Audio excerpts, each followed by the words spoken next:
It's October 14th, 2024, and this is the Watson Weekly, your essential e-commerce digest.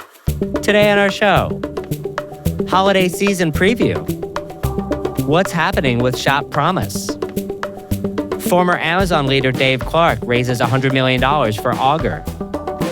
And marketplaces like eBay are dropping their fees.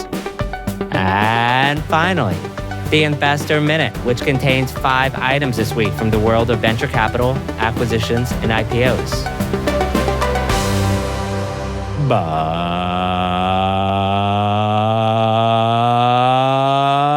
first, in a shopping cart full of news. Holiday season preview. Kind of seems to me like the dupe wars have begun, or is that the clone wars? Let's talk about Q4 for a second. First, I do expect this to be the highest discount percentages not only at Amazon but across all retailers in recent memory. Why? Well, despite what I consider job report voodoo, by the way, tech jobs, retailers aren't doing great, I still don't see the consumer being in good shape. And now, expenses like travel and gifts are going to go up, meaning the consumer's dollar needs to stretch even further. And with the job report, it just means that interest rates will not come down as fast as many would like to see. This year, the e-commerce tail has been kind of flattish GMV on higher numbers of transactions. Unit volume is the new GMV growth. Take that one online.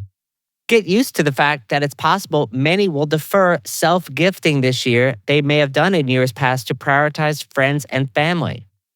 And this is the first holiday season in memory that Amazon has real competition at the top, namely Temu and Walmart. Get your credit card and pay later ready. It's going to be a ride this year. Our second story. What's happening with Shop Promise? It's been a minute since I talked about logistics and Shopify in the same sentence, and for good reason. Last June, Shopify sold its previous acquisition Deliver to Flexport.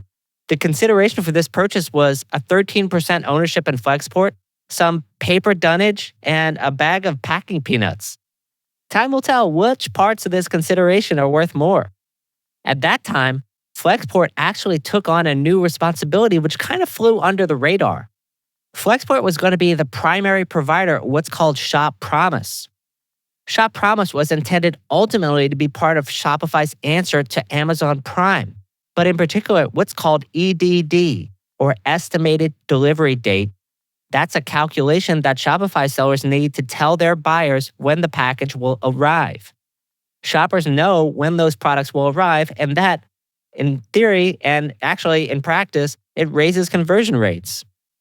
In January of 2024, rather than seeing their investment go to zero, Shopify chose to invest another $260 million in Flexport, at which time CEO Ryan Peterson cited their fortress balance sheet. Luckily for Flexport, really, Shopify at the time didn't seem to force Flexport to revalue the company. Meanwhile, at that time, it was my contention that Flexport, if it were revalued, it would become a wholly owned subsidiary of Shopify again, which, ironically, would put Shopify right back into the freight forwarding business, at least until it writes down the value of its investment to zero and sells whatever remaining to a real freight forwarder that actually has physical assets. Here we are in October of 2024, and another round of layoffs hit Flexport. This time, it seems to me from reports that the company has exited the fulfillment business for small and medium businesses and is now focusing on larger businesses where, they can be profitable.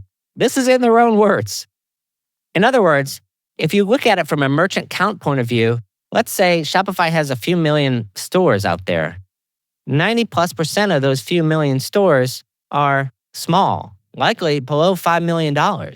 And so Shopify's traditional core actually now has no overlap with what Flexport is doing going forward. And so that means to me, there's almost zero value to Shopify's current relationship with Flexport. And it almost certainly means that Flexport is no longer providing any promise to Shopify sellers regarding estimated delivery dates. I mean, let's be clear anyway. Shopify itself has no business calculating its own estimated delivery date for anyone. The function requires deep integration with carriers, facilities, all up and down the supply chain, of which Shopify is actually only integrated with a few carriers, and it has no data advantage over dedicated providers. In short, Shopify should outsource Shop Promise to others, allowing third parties like Shipper HQ, Shipium, Narvar, ShipBob to provide data back to Shopify to appear in their customer experience flows. Now, they can still call it Shop Promise, but they don't necessarily need to own the data. Now, not only would this be smart from a business point of view, but from a technical point of view, it's actually the only way it's going to really work and be improved over time. As it is, Shopify is not a marketplace and so has no skin in the game whether the buyer gets a parcel or not in the end. Shopify definitely needs to reboot its Shop Promise strategy, which Shop Promise actually falls under the consumer-facing Shop brand, which was recently seen some engineering reorganization that I've seen in my LinkedIn feed from others. And while it seems like Shop Promise is a native function which Shopify likes to own at the entry level, it also seems like this is a function that's better outsourced than not.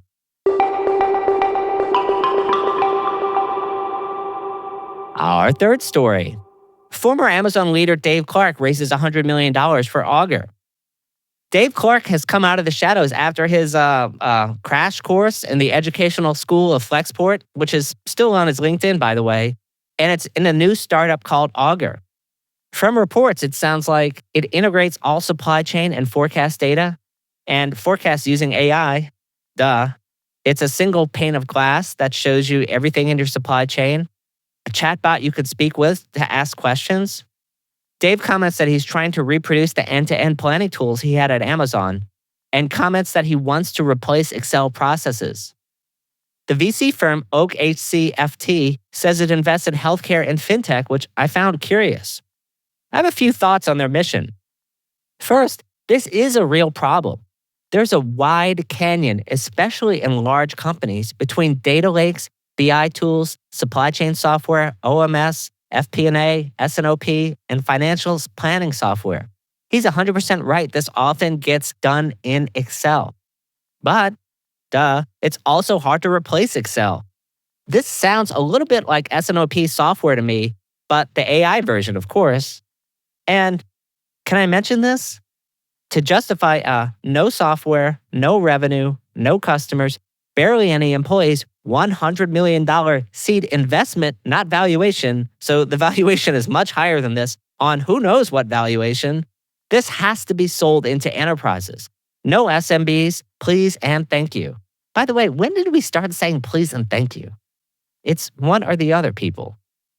Maybe they can't even sell this into mid-market, although that's what the article mentions, but I kind of don't buy it. This is going to be more difficult than he thought, and the reality is enterprise software is hard on its own, but keep listening. Enterprises are notoriously slow to change supply chain software. It's harder than MarTech and even harder than e-commerce platforms, which are also difficult to supplant. On its own, data integration and unification is also difficult, and it actually does not involve skills that Dave Clark had to learn particularly much at Amazon because they built their own software, or Flexport, which primarily sold to small and mid-sized businesses with much simpler systems. Other ecosystem neighbor participants, i.e. where they need to get the data from, may not take so kindly to having their data sucked into Augur's AI. The company seems designed to compete with Oracle, Blue Yonder, that type of supply chain solution. I've also heard one called O9 out there. But Dave Clark, he's pretty smart. He already knows all this. So what does that mean to me? Let's assume he knows all this. He's actually not looking to replace existing software, is my bet. He's trying to create and going to need to create to justify this valuation an entirely new category of software. That's also super hard. And finally, because of the valuation problem, Dave Clark will have to create a Mark Lowry of Jet-style exit to make this work. And I say this explicitly because Mark Lowry was famous for valuing these companies far, far ahead of revenue, traction, or anything else. Finding a mark, in Jet's case, Walmart, pursuing them relentlessly in the hopes of outrunning their outsized valuation. Not impossible, but very hard. Now, Dave is a relentless, take-no-prisoners style of operator, and that's the polite version of it. He does sound energized to be on this journey again, which sounds like a big challenge that could also go horribly wrong. But that's kind of what startup is about. And it's also the kind of asymmetric bet that startups need to make to attain an outsized valuation. So those who are about to go into battle, we salute you.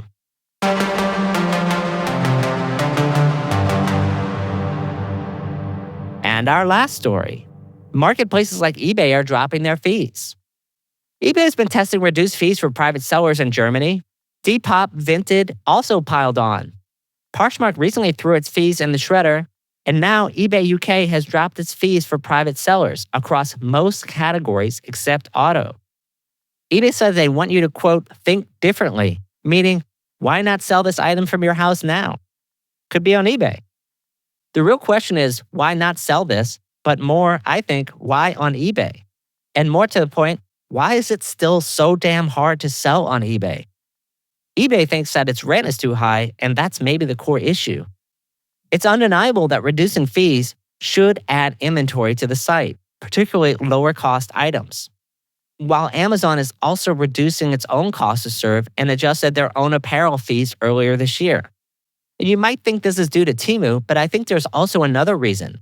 Facebook Marketplace is also in the mix, and niche marketplaces have also eaten share. However, it's not the items that are just missing. It's also a reason to list there. My question is simple. Why eBay and not somewhere else? A marketplace must have a reason to exist and thrive. eBay still seems to be searching for a sustained growth strategy in a crowded market. Listings are one thing, but how about those buyers? eBay is then betting on the flywheel. In other words, it's much easier to list and sell on, say, Facebook Marketplace or even Craigslist than eBay. In response, eBay has done something recently it has not done in a while, which is actually innovating on its listing tools using AI. They introduced a feature in the last couple of months called Magic Bulk Listing. The winning marketplace then could be the one to harness AI to capture more items to make it easier for buyers to list, and later, more buyers will come to the platform because that's where the product is. The flywheel rears its head again. Time will tell if it's enough to reverse a decade plus of going sideways, however. It's that time, friends, for our Investor Minute. We have 5 items on the menu today. First, Spreetail acquires customer insights platform Echo. Spreetail, an e-commerce accelerator for big and bulky products, has acquired a customer insights platform, Echo, for an undisclosed amount. How do customer insights help an accelerator such as Spreetail? I think follow the talent. This one feels like an acqui-hire to me. Second, ShipTop closes $500K in seed round funding. Third-party logistic provider ShipTop has raised $500K in seed to be invested in its technology platform and expand its service offering and marketing. Kind of seems like an odd timing in a market flooded with warehouse space. Third, Rainmakers acquires Shipsy from Octane. Consulting and startup incubator Rainmakers has acquired Shipsy, a same-day on-demand delivery platform from Octane, for an undisclosed amount. Is this the start of a larger breakup of Octane and all of its acquisitions? What the hell is Octane doing with the same-day delivery platform anyway? Fourth, eGym, a connected fitness startup, raised $200 million at a $1.2 billion plus valuation. eGym, a global fitness technology platform, raised just over $200 million in Series G funding at a valuation over $1.2 billion, which will be used to expand in the US and UK and further build its AI assistant. Is this an IPO candidate or an acquisition target for an incumbent? As we've learned, a high valuation is also a potential curse for a company in a discretionary sector such as health and fitness. Kind of feels like we've seen this movie before. And finally, website optimization platform Nostra AI raises $8.9 million. Nostra AI, which enables website optimization, raised $8.9 million, which will be invested in its technology platform and expansion into the Shopify and Salesforce ecosystems. Website speed impacts conversions, and Core Web Vitals directly impact search engine results. And today's final word of the week of October 14th is planning. Hope you're ready for 2025, everyone. It'll be here before you know it. Did you know that RMW Commerce has a brand new podcast? Check out the Watson Weekend for an unfiltered and lively e-commerce chat each week with me, Rick Watson, my co-host Jess Liseski, and an array of interesting guests and topics, all focused on e-commerce. You can find the Watson Weekend by searching for it on iTunes, Spotify, or YouTube. That's all for this week. Till next time, Watsonians. Hi, I'm Rick Watson, CEO and founder of RMW Commerce Consulting and host of the Watson Weekly podcast, your essential e-commerce digest. Our production partner for the series is Citizen Racecar. The show is produced by Jose Baez. To hear new episodes of the show every Monday morning, subscribe now at rmwcommerce.com/Watson Weekly and wherever you get your podcasts.